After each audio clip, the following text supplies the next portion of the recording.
பரந்தாமன் சன்னதிக்கு வாராய் நெஞ்சே.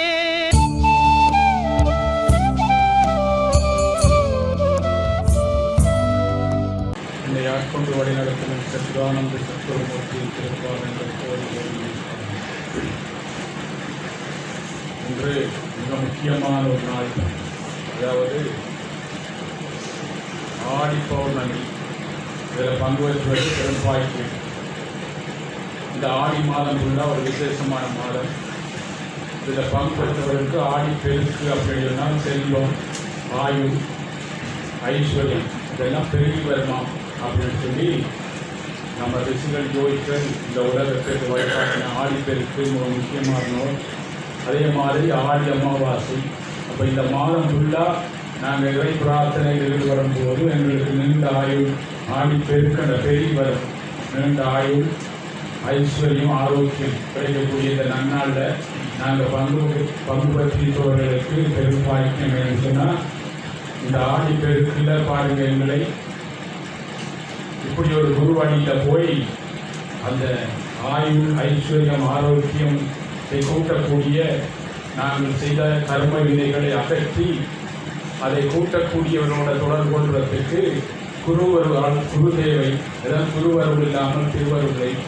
அப்படி எங்களுக்கு அந்த குருவிட்ட வந்து எங்கள் அஞ்ஞான இருளை நீக்கி ஆடி பெருகி வார மாதிரி ஆடி பெருக்கு அதில் இன்று நாங்கள் எல்லாத்தையும் விட்டுட்டு யார் வந்தாங்களோ அவர்களுக்கு நீண்ட ஆயுள், ஐஸ்வர்யம், ஆரோக்கியம் கிடைக்குங்கன்னு சொன்னால் அந்த சித்தத்தில் பாருங்க இருக்கிற அந்த கர்மாக்களை கரைச்சி சிவத்தோட எங்களை ஐக்கியமாக்கி எங்களை ஆயுளை குறைக்கிற, ஆரோக்கியத்தை குறைக்கிற, ஐஸ்வர்யத்தை குறைக்கிற அந்த பாவ கர்மங்களை அகற்றக்கூடிய ஒரு நன்னாள் இந்த ஆடி பௌர்ணமி.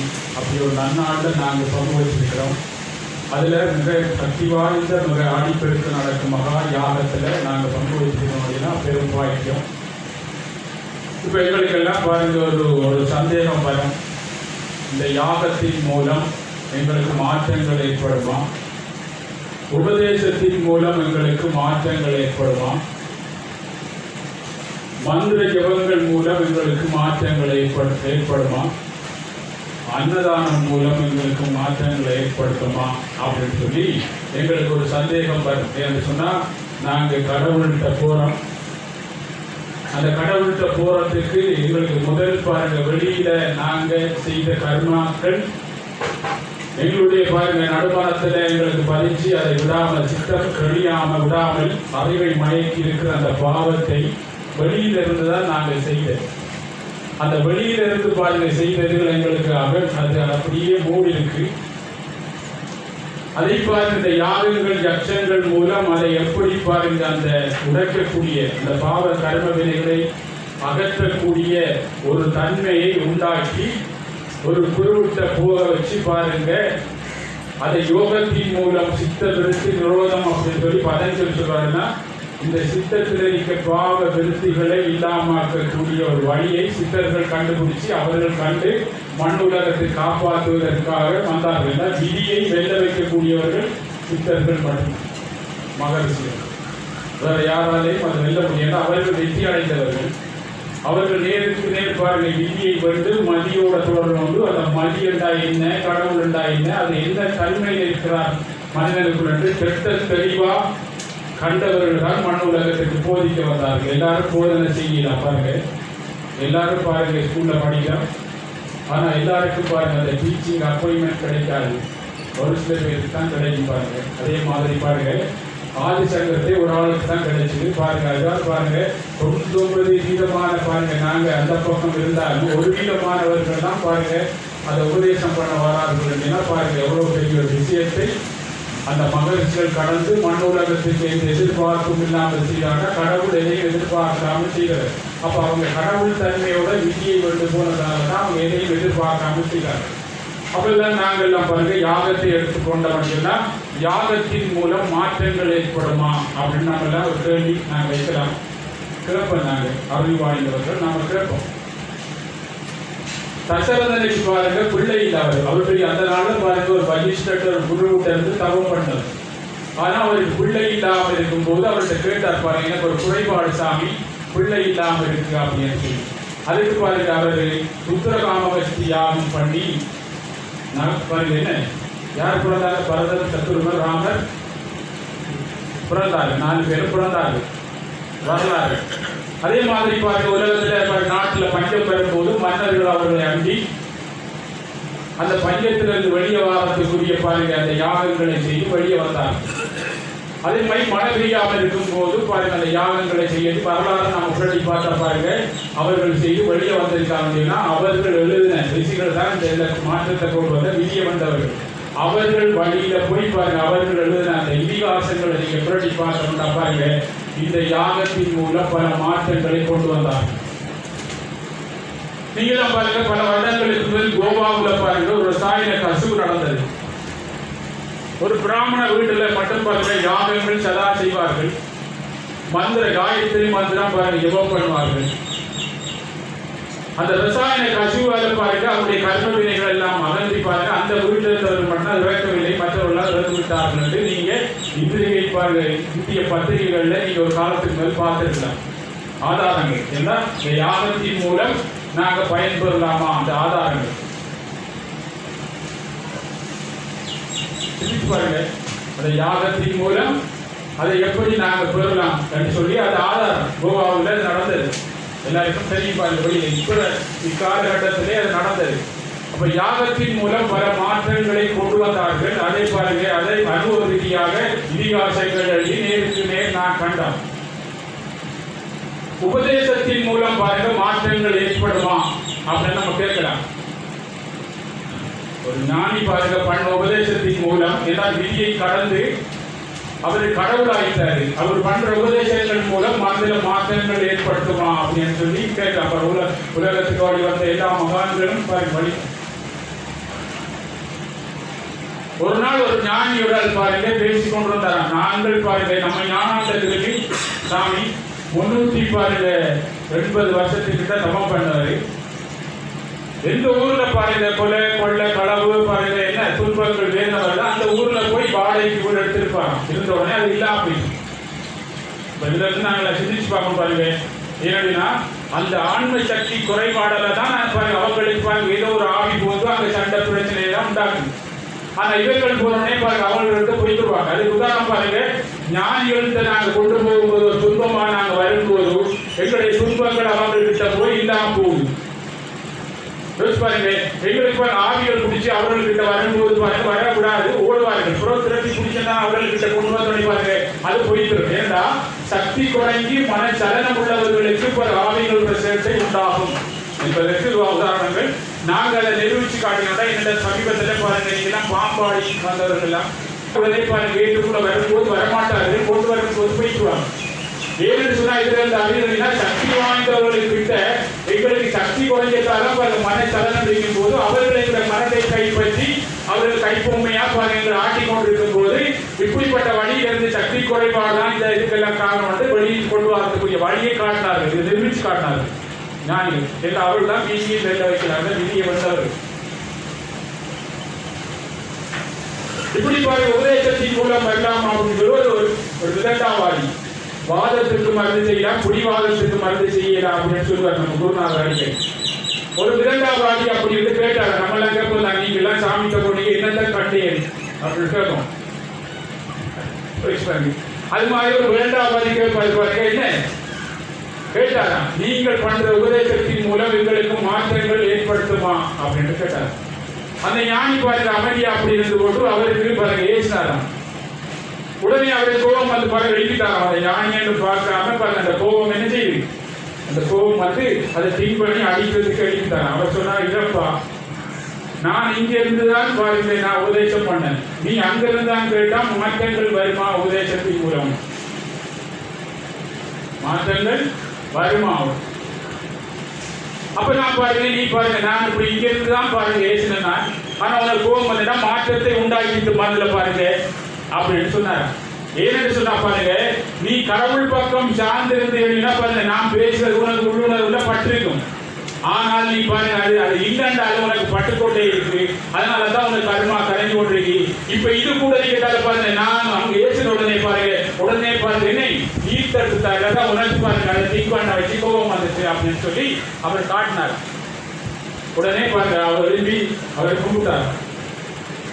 எல்லாம் யோசிச்சு பாருங்க, உபதேசத்தின் மூலம் பாருங்க மாற்றங்களை ஏற்படும். மந்திர ஜபங்கள் மூலம் மாற்றங்கள் ஏற்படுமா?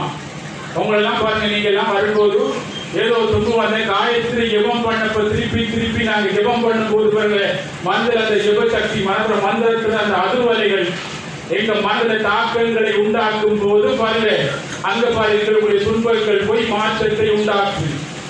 நீங்க கேட்கலாம் பாருங்க, இன்றைக்கு ஆடி பெருக்கிற பாருங்க ஒரு ஆளுக்கு வேண்டான அன்னதானம் கொடுத்தா பாருங்க உங்களுக்கு சாப்பாட்டு பஞ்சம் வராது.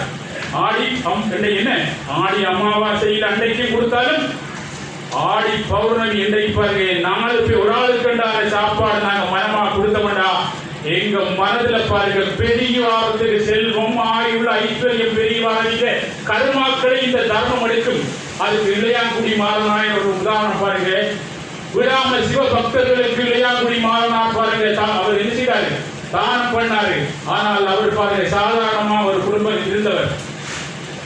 அப்படி சாதாரணமாக பாருங்க அவர் குடும்பத்தில இருந்து சிவ அடியார்கள் யாரு வந்தாலும் பாருங்க அன்னதானம் பண்ணார். ஒரு நாள் சிவபெருமானே அங்க வந்துட்டார் பாருங்க, பிச்சைக்கார வேடத்துல சிவபெருமானே அங்க வந்தால் அன்று கடும் மழை பெய்து கொண்டிருக்கு. கடும் மழை பெய்து கொண்டிருக்கு பாருங்க. சிவனடியார் வந்து விட்டார் என்று சொல்லி ஒன்றுமே இல்லை அப்படின்னு சொல்லி தன்னுடைய மனைவியோட சொன்னார் பாருங்க, நீங்க காலையில விதைச்ச நெல்லு பாருங்க கடும் மழையில் ஒரு பக்கம் போய் அடிச்சிருக்கும், அதை நீங்கள் எடுத்து வாருங்கள், நான் அதை ஓட்டில போட்டு வறுத்து அடிச்சாக்கி பாருங்க இந்த குடிநெறிக்க விறக உடைச்சி பாருங்க அவர் குடும்பம் என்னுடைய நாங்க இல்லை என்று சொல்லாமல் பிச்சை எடுத்தாலும் பாருங்க இந்த சிவனடியார் கொடுத்து வந்து நாங்க நிச்சயம் இதை குடுப்போம் அப்படின்னு சொல்லி பாருங்க சோதனை எப்படியோ சோதனைக்கு பின்னாலே பாருங்க வந்தார் போனாரு.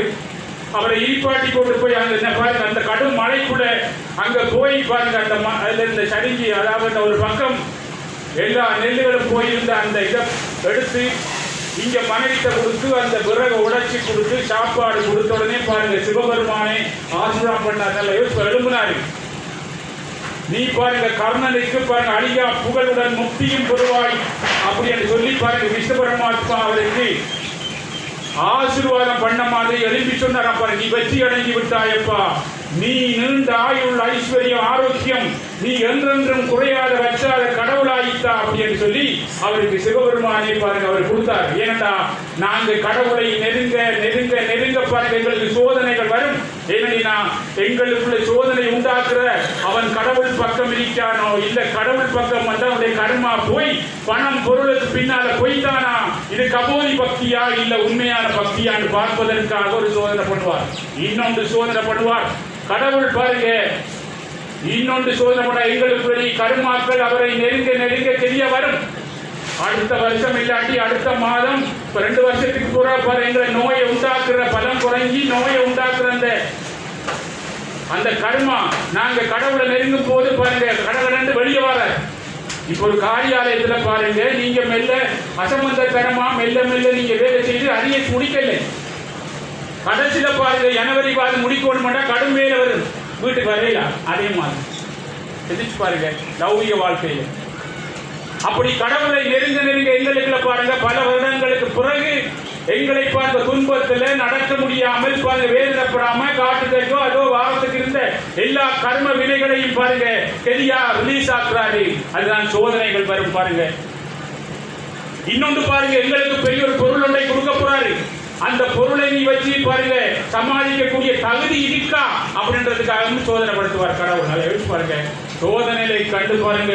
இந்த சோதனையும் வேதனையும் கண்டவர்கள் தான் என்ன உலகத்துல இன்றைக்கு பெரியாக்களா இருக்கார்கள் சொன்னா அவர்கள் பல சோதனைகளையும் வேதனைகளையும் கடந்து வந்தவர்கள். இன்றைக்கு நீங்க கதிராமத்துக்கு யாத்திரை சீத்தம் பாருங்க, நாங்க மலையில் இருக்க முருகனை பார்க்கணும் அப்படி என்று சொல்லி பாருங்க. உங்களுக்கு என்ன முருகனை பார்க்கணும் என்று சொன்ன ஒரு மகா பாருங்க ஒரு சிந்தனை இங்க இருந்து வலிக்கிறீங்க. எப்படி நாம் மலையில பாருங்க என்னடா என்னை குறிக்கோள அளவுக்கு அதிகமா படிக்கிறாங்க கடவுளே முருகா நான் எப்படி கதிரமலைக்கு வந்தே ஆகுறேன் என்று அந்த எண்ணத்தை நீங்க பதிக்கும் போது அதுல ஏறும் போது களைப்பு வரும் பாருங்க, சனக்கூட்டம் வரும், எல்லாம் வரும். ஆனால் அந்த குறிக்கோள் பாருங்க உங்களை மெல்ல மெல்ல மெல்ல மெல்ல கொண்டு சேர்க்கும். அதே மாதிரி கடவுளை அடையணும் அப்படி என்று சொல்லி ஒரு குறிக்கோளை உண்டாக்குவதற்கு மகரிஷிகளால் உண்டாக்கப்பட்டதான் யோகம். ஏனென்றா நாங்க வெளியில செய்த கர்மாக்கள் பாருங்க, அந்த கர்மாக்களை திங்க் பண்ண சிந்திக்க அது பாருங்கூடி பாருங்க, அது நடுமனத்துல போருடனே அது பாருங்க. இன்றைக்கு நாங்க ஒரு வேலையை செய்யாம சும்மா இருக்கும் போது மனதில் சலனங்கள் வந்து நித்திரை கொள்ள விடாமல் பாருங்க, வேலையை செய்ய விடாமல் இருக்கிற அந்த கர்மாக்களை சித்தர்கள் நேருக்கு நேர் பாருங்க அதை கண்டு அந்த சலனமான பாருங்க அந்த தன்மை பாருங்க. நீ கண்ணை மூடி பாருங்க தவம் பண்ணும் போது உனக்கு தெரியுமப்பா. அப்ப ஒரு சிந்தனையில இல்லாட்டி ஒரு கவனத்தை நினைச்சு பாருங்க, ஒரு புருவ மத்தியோ இல்ல சுவாசத்தையோ பாருங்க கவனிச்சு அந்த சலனம் குறைவதற்காக ஜெபம் பண்ணப்பா. நீ காயத்ரி மந்திரங்களில் நான் காயத்ரி அப்படி கிருஷ்ண பரமாத்மா கீதையில சாஸ்வதமா கூர்ண அந்த மகா மந்திரம் சூரிய சக்தி தான். இந்த சூரியன் இல்லாம பாருங்க இந்த நவகோள்கள் வந்து பூமி இருந்து உலகத்துல எதுவும் சூரிய சக்தி இல்லாம இயங்காது. அப்படிப்பட்ட சூரிய சக்தியாகிய காயத்ரி உனக்குள்ள இருக்காரப்பா. அதை நீ ஜெபம் பண்ணி பாருங்க, உன்னுடைய பாருங்க அழுக்குகள் எல்லாம் உன்னை சலனப்படுத்தி கொண்டிருக்கு. அந்த அழுக்குகளை பாருங்க பவரை குறைப்பதற்கு காயத்ரி ஜெபம் பண்ணி பூஜைகளுக்கு நடுக பங்கு வச்சு காலையில் எழுப்புறோனே 4 மணிக்கு பிரம்ம முகூர்த்தத்தில் நீ காயத்ரி மந்திரம் சொல்லு. இப்படிப்பட்ட மகா யாகங்கள்ல பங்கு வச்சு நல்லவரை காண்பது நன்று, நல்லவருக்கு அடிக்கடி போ.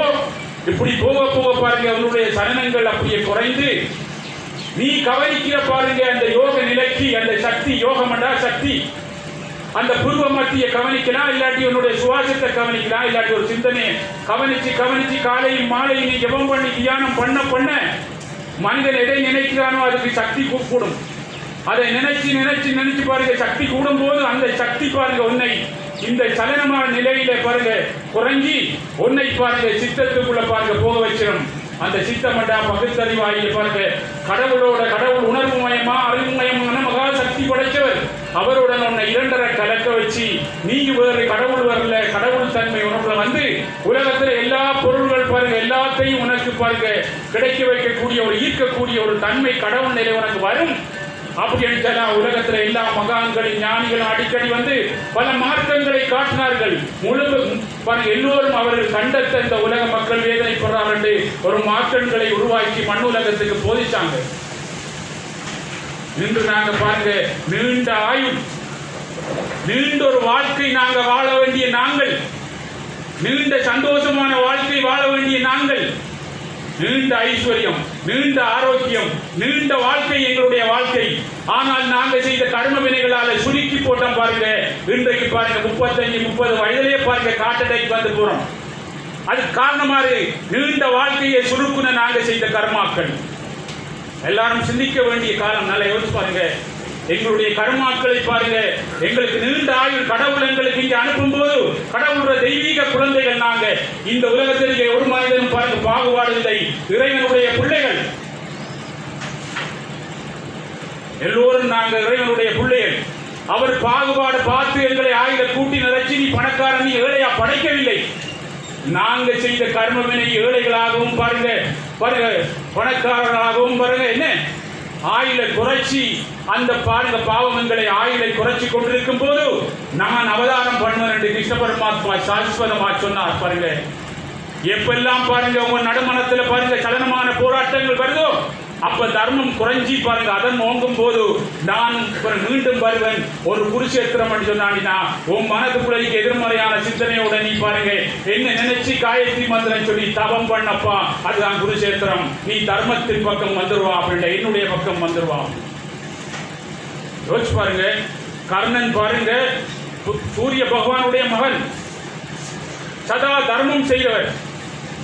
ஆனால் பாருங்க அவனுக்கு பாருங்க என்ன ஏளனப்படுத்தினார்கள், நீ குறைஞ்ச சாதி ஆக்கள் அப்படின்னு சொன்ன உடனே அந்த குறைஞ்ச சாதி என்ற எண்ணத்தை எண்ணி வேதனைப்பட்டு அப்படி வேதனைப்பட்டு கொண்டிருக்கும் போது அங்க கை கொடுத்தான் பாருங்க யாரு, துரியோதனன். நல்லா யோசிச்சு பாருங்க, மனம் சலனமா இருக்கும் போது ஆவி பிடிக்கிற மாதிரி பாருங்க அவனை கைப்பொம்மையா ஆக்கி கொண்டான் துரியோதனன். விட்டானா பாருங்க துரியோதனன். அவனை பாருங்க பொய் சொல்ல வச்சு பாருங்க பரசுராமர்கிட்ட பாருங்க என்ன கடைசி ஐத்திரம் ஐய பிரம்மாஸ்திரத்தை பெற வச்சு பெய்தியராக்கலாம் பாருங்க. பரம்பரையில பெரிய ஒரு ஆள் பாருங்க, ஒரு சூரிய புத்திரனுடைய மகனை பாருங்க எந்த அளவு கர்மா தாக்கிது. நம்மளுக்கு எப்படி ஒரு நல்லா யோசிச்சு பாருங்க, சிந்திச்சு பாருங்க. இவைகள்லாம் சிந்திங்க, நல்லா யோசிச்சு பாருங்க. பகவான் கண்ணன் பாருங்க போறார் அவர்கிட்ட பாருங்க, கண்ணா பாருங்க வாப்பா உங்க சகோதரங்கள் அங்க எந்த பக்கம் வா, நான் அவ்வளவு பெரியாளா அப்படின்னு கேட்கிறாரு. கண்ணா நீ பெரியாள் அப்பா, ஒன்னட்ட பெரிய தர்மம் இருக்கப்பா, பெரியாள் அப்பா, ஏன் நான் வேதனைப்படுறேன் அப்படின்னு சொன்னார். நீ அந்த பக்கம் இருக்கிறா, ஏதோ உங்க அம்மா செய்த கர்ம வினையால நீ கர்மத்து பக்கம் போய் அதை நீ ஃபுல்லா பாருங்க திங்க் பண்ணி இருக்கும் போது உனக்கு மனம் சலனம் ஏற்படும் போது உன்னை துரியோதனன் கைப்பொம்மையா இருந்தான் அப்பா, ஆவி குடிச்ச மாதிரி எடுத்து உன்னை போட்டு ஆட்டி போய் சொல்ல வச்சு பாருங்க. உன்னுடைய தர்மத்தையே குறைக்கலாம், உனக்கு தெரியல. நீ பாருங்க எவ்வளவு பெரிய ஞானத்தின் பாருங்க பெரிய ஒரு ஆள், உலகத்துக்கே எல்லாத்துக்கும் சக்தி கொடுக்குற சூரிய பகவான் மகன் இப்படி நீ வேதனைப்படலாமா அப்படின்னு கண்ணன் போய் கேட்பார். யோசிச்சு பாருங்க எவ்வளவு பெரிய சிந்தனை. உடனே பாருங்க நான் என்னை பாருங்க இக்கட்டான நிலையில கை தந்து பாருங்க எல்லாம் செய்த அந்த துரியோதனை நான் கைவிட்டு வரலாமா அப்பா கண்ட பாருங்க சோதனங்கள்ல அப்படின்ட்டு பாருங்க விடுவில்லை. அதனாலதான் பாருங்க நோ வந்து பாருங்க செத்தான். அவர் கூப்பிட்டார், நோவில்லாம நீ தவம் பண்ணி உன்னுடைய கர்மாக்களை கரைக்க வச்சு உனக்கு முக்தி கொடுக்குறோம் பாப்பான்னு கூப்பிட்டார். நாங்கள் வருவோமா நோவில்லாம போறதுக்கு? நீங்க எல்லாம் நோவா வந்திருக்கீங்க, இப்ப ஜபம் பண்ணிட்டு நோவில்லை, இப்ப இவ்வளவு பேர் நோவா இருக்கா கூப்பிடுறோம் வராங்களா? யோசிச்சு பாருங்க துரியோதன கைப்பொம்மை மாதிரி மாட்டுப்பட்டது. வேதனை இல்லாம வாடா கருணா, எந்த பக்கம் வாடா பண்ண அப்படி கண்ணனே கடவுளே வந்து கூப்பிட்டா இருப்பாங்க. விதி உடல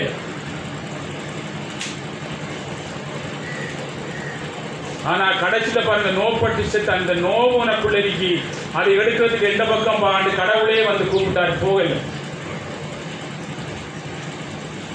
சிந்திச்சு பாருங்க, நைட்டுக்கெல்லாம் போய் சிந்திச்சு பாருங்க. எங்களை ஏதோ வருவார், எங்களுடைய சக்தி பாருங்க, என்னுடைய நல்லது உங்களோட தர்மம் கூட்டிட்டு வந்துருக்கு. சும்மா இல்ல பாருங்க. கிருஷ்ணனை பாருங்க அந்த பக்கம் 3 தரம் போனாரு பாருங்க கர்ணனை கூப்பிட்டு, அது மாதிரி உங்களை பாருங்க கூட்டிட்டு வந்து அடிக்கடி. துன்பங்களும் வேதனைகளும் எங்களுக்கு கடவுள் கொடுக்கிற அன்புடை என்ற துன்பங்களும் வேதனைகளும் பாருங்க வந்தால்தான் இந்த இயந்திரமான உலகத்துல கடவுளை தேடி போவோம், அவருடைய அருள் கிடைக்கும். இனியும் நாங்க பாவம் செய்யாம இருந்து நல்லா இந்த உலகத்தை நீண்ட ஆயுளோட வாழ்றதுக்கு எங்களுக்கு துன்பத்தை கொடுக்கிறார் கடவுள். சும்மா கொடுக்கல பாருங்க. அவருக்கு எங்களோட புறாமையா எங்களை போல போவோமா? எந்திரிச்சு பாருங்க, போகல பாருங்க, அவர் போகல. பீஷ்மர் பாருங்க இச்சை மரணம், ஆனா அந்த ஆளையும் பாருங்க கர்மா உடல்ல அந்த நோவு பாருங்க என்னையுடைய அவனுடைய சாப்பிட்டு அந்த கர்மத்தை எடுக்கிறதுக்காக தான் பாருங்க அவர் அம்பு படுகையில நோ முடிய கட்டுப்படுறார். எந்திரிச்சு பாருங்க. சதா பாருங்க குசேலரோட பாருங்க சாந்திகினி முனிவரோட பாருங்க யாரு குசேலர் ஒண்டா படிச்சவர் கிருஷ்ண பகவானோட வெளியில விட்டுட்டு போகல பாருங்க. அவர் அழுறாரு, நண்பா நான் எப்பப்பா சந்திப்பேன் அப்படின்னு சொல்லி. ஏண்டா குசேலர் சுதாமா பிராமணாய் கிருஷ்ணரை சொல்ற எப்ப நாம் சந்திப்போம், கட்டாயம் சந்திப்பாப்பா, நம்ம சந்திப்போம். என் பூலோகத்துல தர்மத்தை நாட்ட வந்திருக்கேன், உனக்கு பாருங்க துன்பம் வரும்போது நம்ம சந்திப்போம்ன்றது மாதிரி தான் அவர் மறைமுகா சொன்னாரு, நம்ம சந்திப்போம் அப்பா அப்படின்னு.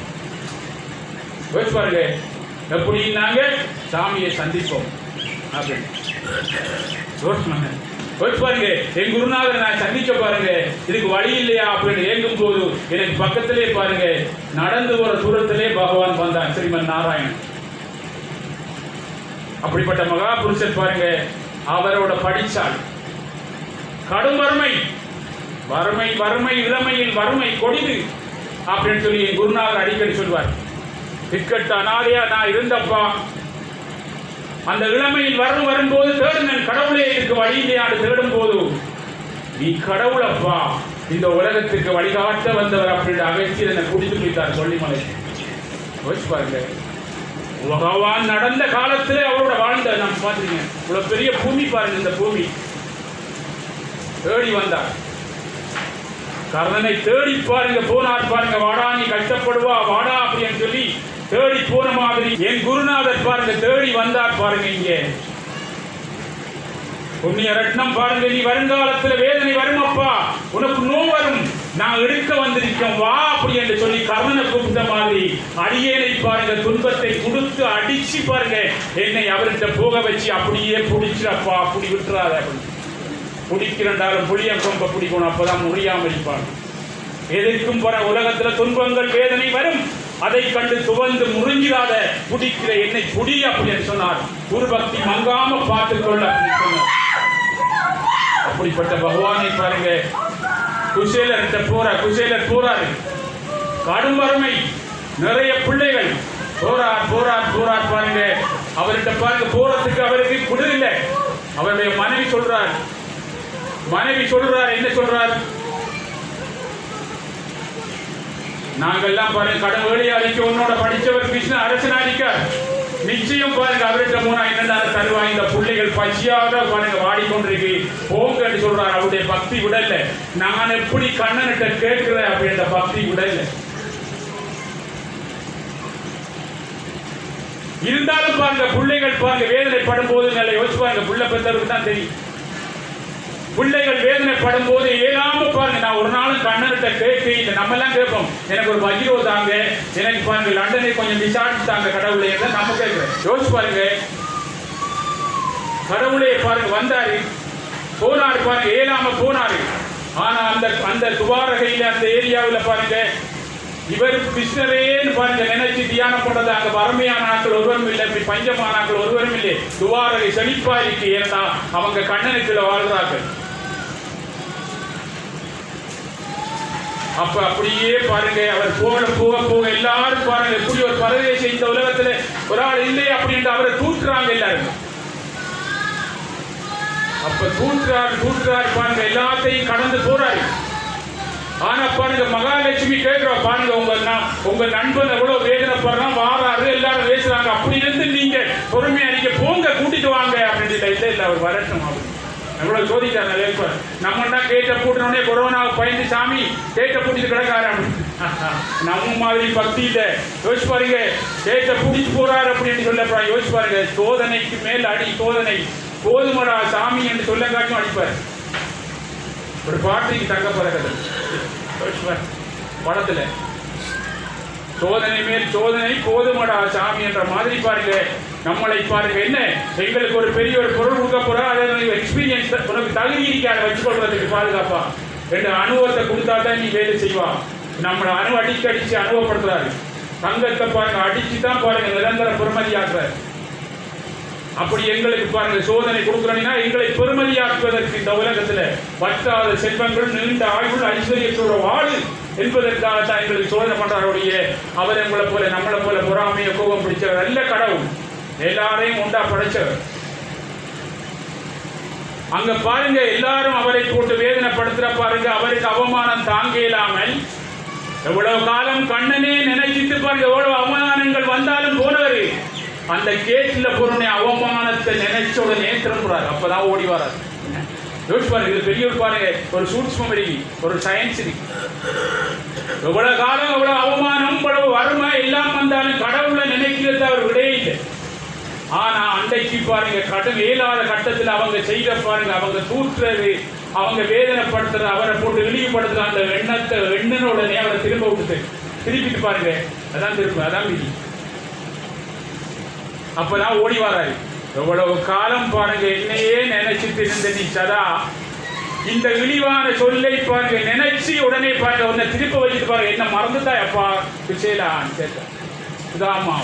யோசிச்சு பாருங்க, ஏதோ ஒரு ரூபத்தில் எங்களுக்கு வரும்.